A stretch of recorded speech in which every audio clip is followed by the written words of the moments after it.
Semaine de premier de l'an réussie à la Pierre Saint-Martin. Les amateurs de glisse sont arrivés en nombre depuis le week-end dernier avec des fréquentations supérieures à 4000 forfaits vendus par jour. De très bons chiffres pour la station du Bar-et-Tous. Sur les pistes, c'est en famille que l'on vient profiter d'une neige bien travaillée. Je suis venue avec une quinzaine, un groupe de 15 amis. Et donc dans un chalet, c'est très sympa, convivial. Petite station, je suis plus habituée à aller dans les Alpes. Mais je trouve que la neige n'est pas si mal que ça. Il n'y a pas de soupe, il fait frais, donc je pense que ça garde bien la neige.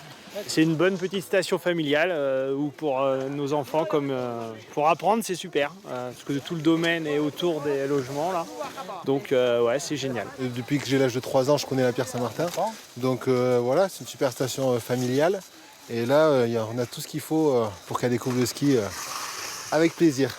Si à Noël, la fréquentation a baissé par rapport à l'année dernière, le premier de l'an 2026 répond aux attentes.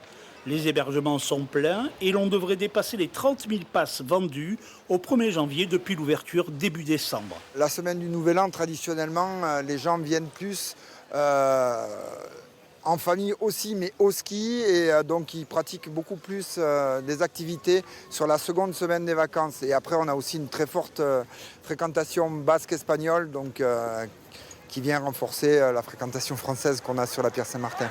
La Pierre Saint-Martin reste une station multi-activités et l'espace nordique du Braca continue d'attirer plusieurs centaines de personnes sur cette période.